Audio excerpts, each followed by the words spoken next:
guess I'll get going. Thanks for having me at UAH. My name is Plato, and I'm here to tell you today about Bitcoins. So, what's Bitcoin? You probably all looked at the flyers or heard one of us talk about it. It's a whole new way of thinking about money. It's digital cash. So, cash is really nice to have because if I give you $1,000, we're the only people who really know about it. Nobody else is involved in that transaction. The difference is if I want to give you some money on the internet, we have to go through PayPal, Visa, maybe a bank transfer, maybe Western Union. And all these intermediaries, they have their own rules, they have their own regulations. They'll charge some fees, maybe they'll hold your funds for some amount of time, maybe they don't work on weekends, and in general it's a little bit inconvenient. So Bitcoin is a new system that's attempting to alleviate this. I like to call it the people's money because there are no intermediaries. I can just directly send Bitcoins to anybody else who uses the system. So one cool thing about it is that it's decentralized. Like I said, there's no intermediaries, and that includes the person who's running the network. There isn't really anybody running the network. So it's just the network of peer-to-peer nodes, just like BitTorrent. So when you hear about Bitcoins, this is really new. It started in January 2009, and it started picking up some steam in around 8 months ago or so. Back then, a single Bitcoin was worth about a nickel, and today they're worth $1.75.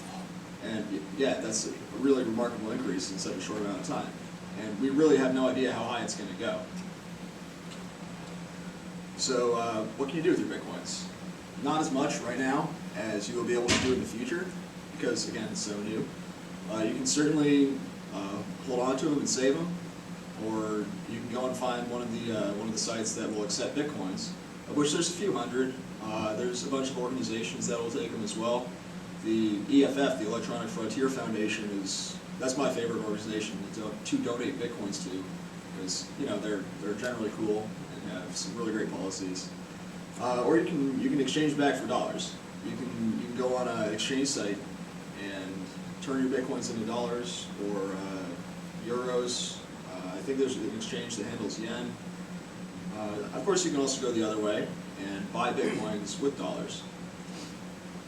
And if you happen to use IRC, there's a great channel which is Bitcoin OTC on Freenode, and there's over-the-counter trading in there.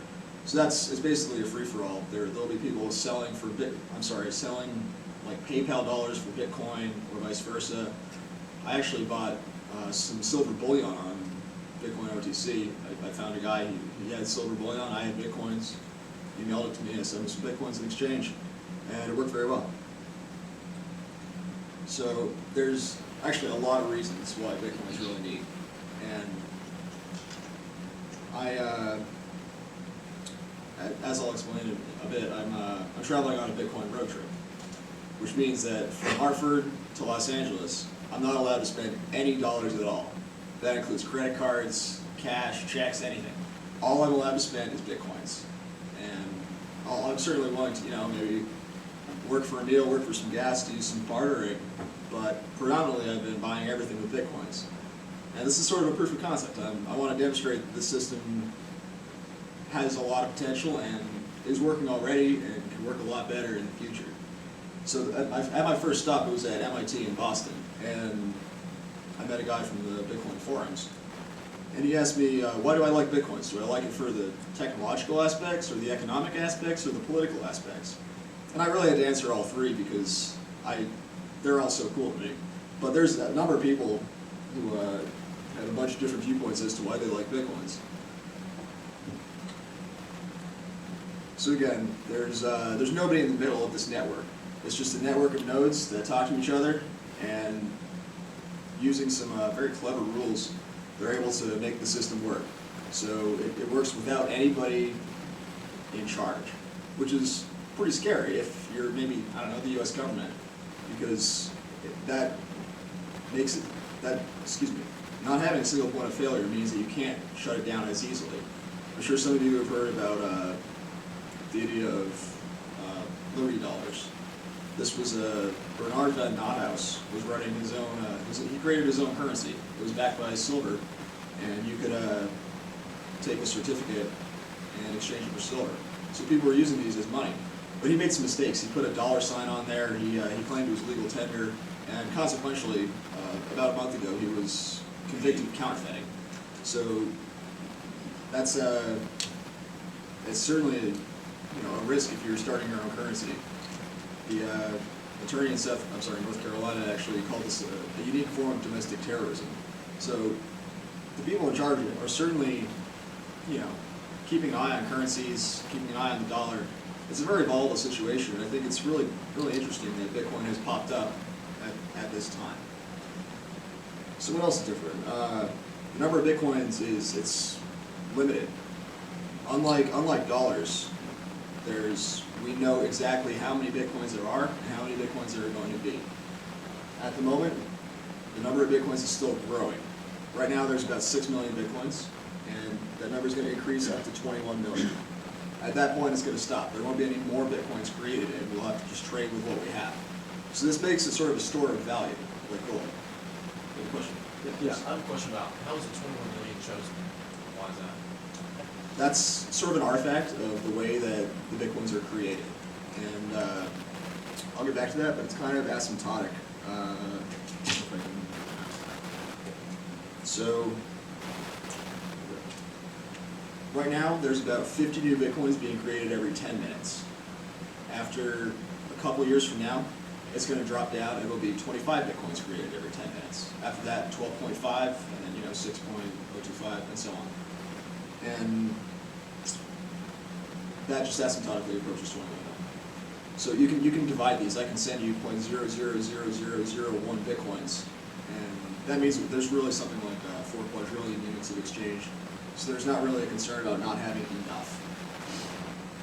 And again, this deflationary versus inflationary. The dollar's deflationary because the people in charge, the Federal Reserve, the government, they can always make more treasury bonds, sell them, and basically make new dollars. If you ever look at a chart of the 100-year value of a dollar, you'll see that $1 in 1913 ends up being worth, today's dollar is worth 6 cents on that dollar, so we've lost 20 times the value, which is pretty impressive. And that's mostly just due to a lot more currency being in circulation. If you have more dollars, they're not going to be worth as much. So that's a really cool thing about Bitcoins is that you know exactly how many there are, and nobody can really interfere and make more. So how does it work? Like I said, it's a peer-to-peer network. There's nobody in the middle, so we can't really have anybody in the middle who's keeping everybody honest. So everybody who's using the system is using a set of rules. And these rules govern stuff like how we make Bitcoins, how we move Bitcoins from A to B, and how we keep people honest. So these are the key things that you need to understand how the system works. So a transaction is, let's say Alice wants to buy, a donut from Bob. Bob gives her the donut and she sends him a Bitcoin. And when she sends him that Bitcoin, that's called a transaction. It's just a short note that says, this Bitcoin was owned by Alice, she's transferring ownership to Bob. The way it transfers ownership is somewhat technical, but it's involves digital signatures. So Alice will sign the coin over to Bob using his public key and her private key. I was going to say, if you have a record of the ones over, previously on your slide, the libertarians who said that the opinion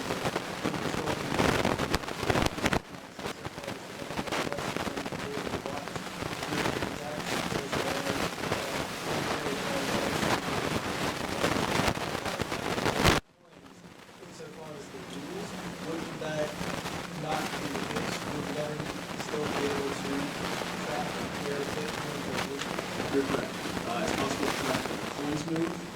It's a different problem to tie those coins to the individuals in the question. Depending on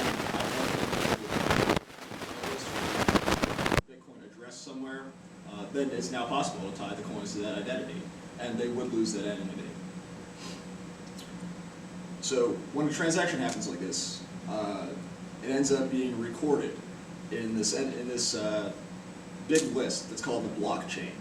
So a block is just a list of all the transactions that have happened in approximately 10 minutes. And right now there's somewhere around 135,000 blocks. And they've been being created about one every 10 minutes ever since, I think, January 3rd, 2009, beginning in 2009. So this is a record of every coin and when it was created and where it went and where it is now. You can think of it as sort of the authoritative accounting ledger of the entire Bitcoin system. It can be a little misleading to think of it as coins, kind of. This is more of like just a record that shows where everything is. So generation and mining are a couple of different terms. So this is what happens when you make a block. So when you make a block, you are creating coins, but that's sort of just a byproduct. The important part about making blocks is that the people who are making blocks are contributing to this big blockchain, to this block record. And that's important because without the block record, you have no way of knowing where the coins are, and you can't really tell, oh, this person's trying to send me a coin. Does she really own this, or is she trying to fake me out? You can check in the blockchain and see, oh, she does have that coin, and she's authorized to spend it, so I'll take it and send her the donut. So when you make a block, when you find a block, what you're doing is solving a complicated mathematical problem. And the details are up here if you're a computer scientist. But it's a very difficult problem to do, and it takes quite a long time. So you can see there's 850 billion attempts to solve this problem, hashes every second, and it's still taking 10 minutes to find this block. The network actually adjusts the difficulty of this problem, because actually, let me pull up this another chart here.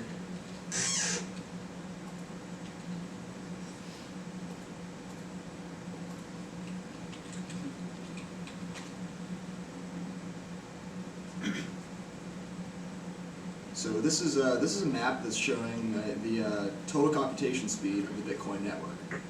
So this is June 2010, and right now it's May 2011. So you can see it didn't really start picking up steam at all until November or so. And what this is just showing is the aggregate sum of all the computers and everything that's working together to try and solve this block generation problem. And you can see there's now a lot of computers that are running this. It's approximately 850 gigahashes per second, which is billion hashes per second. And that's comparable to folding at home, setting at home. It's hard to tell like which is really the biggest network because both of those projects measure their speed in gigaflops or petaflops, teraflops, and that's floating point operations per second. This is a fixed point calculation, so it's a little bit different, and it's hard to draw an exact analog, but you can see that the network is really growing, and especially in the past 3 months or so, it's been really picking up steam. You have a question?